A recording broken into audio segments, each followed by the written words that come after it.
Hey all, thanks for stopping in. So Bud Light is running out of time and could lose market share forever. Brand will lose retail shelf space to Miller and Coors if they cannot reverse plunging sales, warns ex-Anheuser-Busch executive. Let's check this one out. We know what's going on, so let's just read. If Bud Light sales continue to lag, the brand risks losing shelf space to major retailers, to competitors, and locking in lower market share, a former Anheuser-Busch executive has claimed. Well, yeah, I think they're definitely at risk of permanent, I say permanent, but locking in lower market share because we are officially in movement territory, in my opinion. You know, when you boycott, you're waiting for a company to do something and make a change so that you can go back. You know, it's like your favorite company or something. And you're like, man, I really want to shop here, but they suck. Or, man, I really need to ride this bus, but they suck. So we're going to boycott the bus company. Or, you know, whatever, right? And what's going to happen with this is there's nothing Anheuser-Busch can do, and I don't think they even care, to get their old customer base back. So, I mean, it's lost and gone. It's long and gone. It's a movement. People have moved on to better other products, which is why in this article, you know, they're at risk of losing shelf space to those products. Companies are, you know, liquor stores, grocery stores, they're running out of beer people want, while Bud Light and Budweiser and these other Anheuser-Busch brands are stacking up. They're looking at, how am I going to get this out of here? Putting sales, you know, buy it with a rebate and get it for free. Or we saw the one that was like $3.49 for a 15 pack or whatever, you know. Just they're doing whatever just to clear the space. They want to sell something that's actually going to move in and out of that space, not just sit there on that space. That's not how they make money. Let your product just sit there and rot in their store. That's not how it works. In recent weeks, Bud Light sales have been down roughly a quarter from a year ago as the brand faces conservative backlash. You guys, it's not conservative backlash anymore. Why do they keep calling it right-wing conservative backlash when everybody knows that it's real? It's more than that. I see a lot of people in the center. I see people on the left all saying that they don't support marketing to alcohol to children, and also that they don't support big companies or any companies forcing this DE&I process on our society. They don't approve of companies serving their ESG score over providing a good product with good customer service. You know, that's not a right-wing thing. That's an American thing. That's a human thing. All people, not even, you know, beyond Americans can appreciate that. But for, you know, for this conversation, I'm talking about Americans because Bud Light, Budweiser, whatever, Bud Light is supposedly, as I go through puberty, the America's #1 brand. You know, America's staple beer. But it's actually foreign-owned company, you know, and I really like to see, personally, an American-owned, American-run and operated company be the #1 beer brand in America, like it should be. I don't know. Call me crazy. Right now, it looks like Modelo is actually going to surpass Bud Light, which is actually an Anheuser-Busch product. So if you switch from Bud Light or Budweiser to Modelo, you didn't actually... They got you. They tricked you. You didn't actually hurt Anheuser-Busch at all. And they might have tricked you into buying something a little bit more expensive per can or bottle. So have to reassess if you switch to Modelo. But anyways, let's continue here. Anson Fredericks, a former U.S. president of sales and distribution for St. Louis-based Anheuser-Busch, said the retailers such as Walmart and Kroger typically reset their shelf space allocations in the spring and fall based on sales data. For the fall reset in September, they generally take sales data from April, May, June, and July, and then based off that data in that time period, they will reallocate shelf space, he told DailyMail.com in a phone interview on Saturday. So guys, that's really important.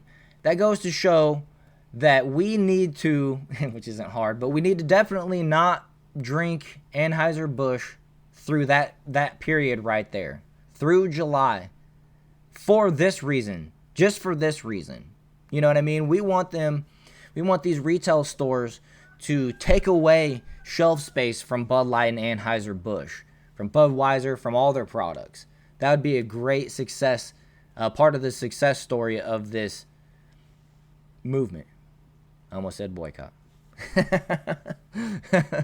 If Bud Light sales continue to slump, that shelf space will be allocated to Miller Lite, Coors Light, Yuengling, and some of the other brands that have taken share from them, he said. Yeah, it's just unfortunate that Yuengling only distributes to 25 states right now. I really think Yuengling could be the one, but nevertheless, they're killing it where they're at. They're doing a good job, and keep it up. And I hope they expand. And I hope this growth, these inflated numbers, these new numbers, are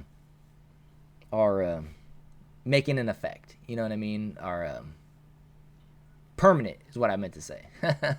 Hope these new numbers are lasting. That's what I wanted to say. You know, and furthermore, for these folks that are losing sales dollars working for Anheuser-Busch, there's other folks that are getting bonuses beyond what they'd ever expected that work for companies like Coors Light and Miller Lite and Yuengling that I'm sure they're enjoying. You know what I mean? So they're getting their little bump up. So the ebbs and flows of doing business and sales, you know. But let's just continue. The brands will have a better likelihood to succeed longer term because they have more shelf space. And those brands will have a better likelihood to succeed longer term because they have more shelf space. They have more inventory, they have more back stock, and they have more availability for consumers, he argued. That almost permanently then locks in this as the new norm of where their sales will be and what their share of the beer category will be, Fredericks predicted of the impact on Bud Light. So that's a good point. As their shelf space shrinks, their ceiling drops. They just can't sell as much. They can't move as much with smaller shelf space. Simple math, but I never actually thought that through like that. Fredericks said that the vast majority of beer sales, some 80 to 90%, occur at traditional retail outlets, as opposed to sales at bars and restaurants. And I wonder how much of that actually goes out is to sports games, Major League Baseball specifically, because they play so many games. $20 a beer out of a keg. I guess that's not beer sale. Is that revenue, or is that, I don't know, they're doing beer sales off dollars or off of gallons? Because I know the dollars per gallon crushes it at those sporting events. Fredericks, who co-founded Strive Asset Management with long-shot Republican presidential candidate Vivek Ramaswamy after leaving AB last year, has been harshly critical of his former employees' handling of the Mulvaney backlash. Oh, that's interesting, because I was curious what this guy's up to lately. So he's working with Vivek on the on a project, so that's cool. I like Vivek. I think he has some good ideas, and he seems to be a likable person. Anheuser-Busch needs to figure out a strategy. It needs to make a statement about who their customers are and who they're going to serve now, and try to regain those customers now in June and July, because by the time it's August, September, it's too late, he said. So this is the breaking point for them, you guys. Let's keep it up. But Bump Williams, whose consultancy of the same name analyzes the alcohol industry, expressed skepticism that Bud Light faced an imminent reduction in shelf space at major retailers. Well, I don't know why. He just explained it. It was simple math. I don't know why they would think that, but let's see. He noted that in 2023, year-to-year sales, Bud Light is still the top-selling beer in the nation, though in recent individual weeks has dipped below Modelo Especial.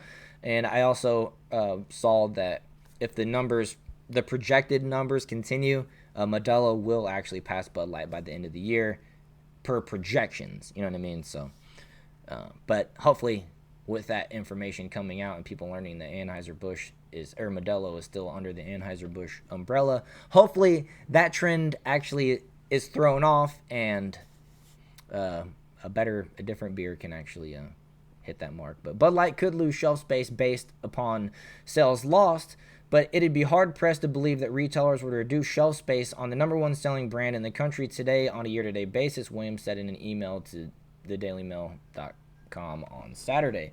If at the end of 2023 we find that Bud Light dropped to the #1... dropped to the #1. If at the end of 2022 we find that Bud Light dropped to the... Why can't I say that sentence? Okay, here we go. At the end of 2023, we'll... And I messed it up again. Quote, if at the end of 2023 we find that Bud Light dropped to the #2 selling brand, they'll more than likely maintain their fair share of space, he added. So, we need them to really fall off in these next couple months if we're going to hit their shelf space. He threw me off. He got me all excited, but then he said, if at the end of 2023 we find that Bud Light dropped to the #2 brand, they'll more than likely maintain their fair share of space. Oh, their fair share. Of course, yeah. Of course, their fair share. It's not like they're going to take away all their space. I misunderstood that when I first read it. I was more concerned with trying to read the words right because I couldn't say it properly like 6 times in a row. So with that, guys, I'm going to go ahead and wrap it up. I hope you guys enjoyed this video. Please hit that like button, subscribe to the channel, and I'll catch you in the next one.